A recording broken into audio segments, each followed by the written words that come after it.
Nick's point of view. It was Dani's dad. He was visiting her along with her mother. Dani had gotten the phone call and had told him what was going on. She did not know whether she would be able to handle it or not. Dani's dad and our dad had been friends since Kevin and Dani were young. He had babysat us a lot when we were little. He knew how we were punished, and sometimes did it himself. This, I am sure, will be one of those times. "Where is Kevin for the second time?" he asked, very exasperated. I think he's in Dad's office," I said very quietly. "What? Nick, speak up or you'll receive punishment right now," he said furiously. "I think he's in Dad's office," I said louder. He nodded and walked off. "Dani, why is your dad here?" I asked, worried. "He heard me on the phone, and he wants to make sure that when I am married to him, he will treat me well. He is very worried about this marriage now. He said if I did not let him come with me, that he would not give me away to Kevin at our wedding." She started to cry. "I am so sorry, Dani. Please, punish me. This is my fault, and I hurt you, and you've done nothing. Please, punish me," I begged. No. I cannot. Nick, that is not my place. You did not hurt me on purpose, and I really can't. Nick, don't ask me again," she said, running up the stairs. Kevin's point of view. I sat in the chair, crying my eyes out. I'm going to lose my dear Dani. Haley and Joe are never going to forgive me. The moment Dad finds out, I'm going to be dead as well.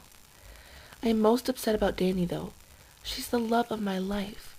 I've done all this in one afternoon, and now I am losing everything in one afternoon. I heard the door open, and I quickly stood up, trying to look as strong as possible. I suddenly fell back into the chair as I saw who it was. It was Dani's father. He looked very upset. He pulled out his phone and dialed a number. I knew exactly who he was calling. Dad. Haley's point of view. Dani came up crying. Joe and I were lying on his bed, talking about stuff. We were feeling a lot better. We both applied lotion to each other. She came and sat on the bed and burst into steady tears. "Dani, what's wrong?" I asked, very worried. "My dad's downstairs with Kevin. He's so mad at him, and he's threatened not to let us get married," she cried out. "Well, he did hurt us pretty bad, and who knows what will happen if you ever anger him," Joe said very unsympathetically. I hit him on the bum once hard. "Hey, what was that for?" Joe asked, rubbing his butt. "Be considerate. Look what you did. You made her cry harder. She loves Kevin, and all you can do is think about how he hurt us. Can you not see that it has not only hurt us, but her as well?" I asked him very sternly. "Oh, my goodness. Dani, I am so sorry. I didn't think about how you would feel about this. I'm sorry." He looked down. "Joe, I am not upset at you, but I am upset that you disrespected Kevin the way you did.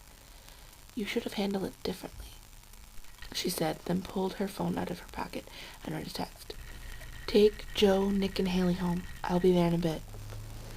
"Come on, guys. You're coming home with me for a while," she said, starting to cry again. "Okay, let me get something first," I said, running to my room. I grabbed my necklace that Kevin had given me when I turned 5. It says, "Always know that I will love you, no matter what you ever do," on the heart of the locket. And it has a picture of me and him when I was little in it. I ran downstairs to see Nick, Joe, and Dani all waiting for me. "What did you get?" Dani asked. "A necklace that Kevin got me. I never leave home without it," I replied. She smiled slightly, and then we left.